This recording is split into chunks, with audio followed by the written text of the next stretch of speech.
Never Enough Part 2. அனைவருக்கும் வணக்கம். நான் உங்கள் விஜய். இன்னைக்கு நம்ம இந்த எபிசோடில் எதை பற்றி பார்க்க போகிறோம்னா தி சைக்காலஜி ஆஃப் மணி அந்த புக்கோட சாப்டர் 3 பற்றி தான் பார்க்க போகிறோம். நெவர் எனஃபில் எபிசோட் 2 தான் இது.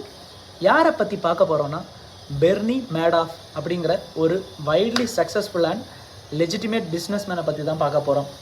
இவருடைய பிஸ்னஸில் ரொம்ப சக்ஸஸ்ஃபுல்லாக இருந்தார். நிறைய பணம் சம்பாதிச்சிருந்தார்.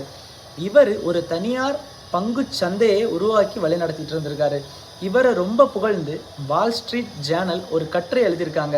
அதில் என்ன சொல்லியிருக்காங்கன்னா, இவர் உருவாக்கின பங்குச்சந்தை வர்த்தக அந்த மையம் ஒரு நாளைக்கு $74 மில்லியன் ட்ரேட் பண்ணிட்டு இருந்திருக்காங்க. அதாவது நியூயார்க் எக்ஸ்சேஞ்சை கம்பேர் பண்ணும்போது 9% இவங்க வகிச்சுட்டு வந்திருக்காங்க, ட்ரேட் பண்ணிட்டு இருந்திருக்காங்க.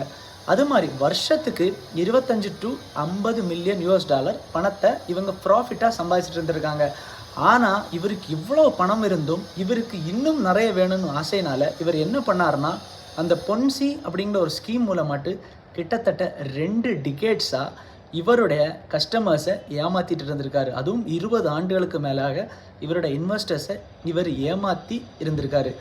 இவர் என்ன கான்செப்ட்னா, high retention with low risk அப்படின்னு ஒரு கான்செப்ட் மூலமாட்டு இவர் நிறைய இன்வெஸ்டர்ஸை பணம் போட வச்சுருக்காரு. இவரோட இதில் வர்த்தக நிறுவனத்தில் ட்ரேட் பண்ணி இவர் அதில் நிறைய பணத்தை இழந்திருக்காரு. திரும்ப என்ன பண்ணியிருக்காரு, திரும்ப நிறைய இன்வெஸ்டர்ஸை பிடிச்சி பணத்தை அதில் போட வச்சுருக்காரு. கடைசியில் 1998 எல்லாத்தையுமே இழந்து திவால் ஆயிட்டார். அதுக்கப்புறம் தான் இவரை கவர்மெண்ட் அரெஸ்ட் பண்ணி இவரை விசாரிக்கும் போது தான் தெரியுது மிகப்பெரிய ஸ்கேம் பண்ணியிருக்காருன்னு. இவர்கிட்ட எல்லாமே இருந்து கோடிக்கணக்கில் பணம் வச்சுட்டும் இவர் ஸ்கேம் பண்ணியிருக்காரு பாருங்கள். பெர்னி மேடாஃபுக்கும் ரஜத் குப்தாவுக்கும் இருந்த ஒரே ஒற்றுமை என்னென்னா, இவங்களுக்கு அளவுக்கு அதிகமான பணம் இருந்து, இவங்கள்ட்ட செல்வம் இருந்து, அளவுக்கு அதிகமான மதிப்பு இருந்து, எல்லாமே இருந்து இவங்கள்ட்ட.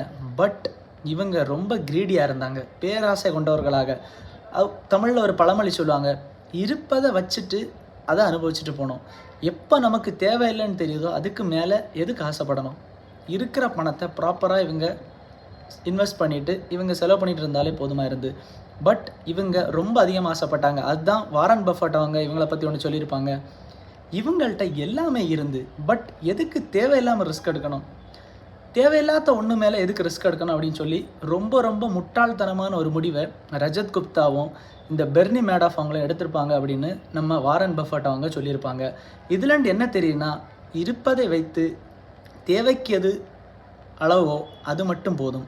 தேவையில்லாததை பற்றி சிந்திக்கக்கூடாது, தேவையில்லாததை பற்றி யோசிக்கக்கூடாது. இந்த மாதிரி நல்ல கண்டென்ட்டை தெரிஞ்சுக்கணுன்னா என்னோடய சேனலை சப்ஸ்கிரைப் பண்ணுங்கள். நன்றி, வணக்கம்.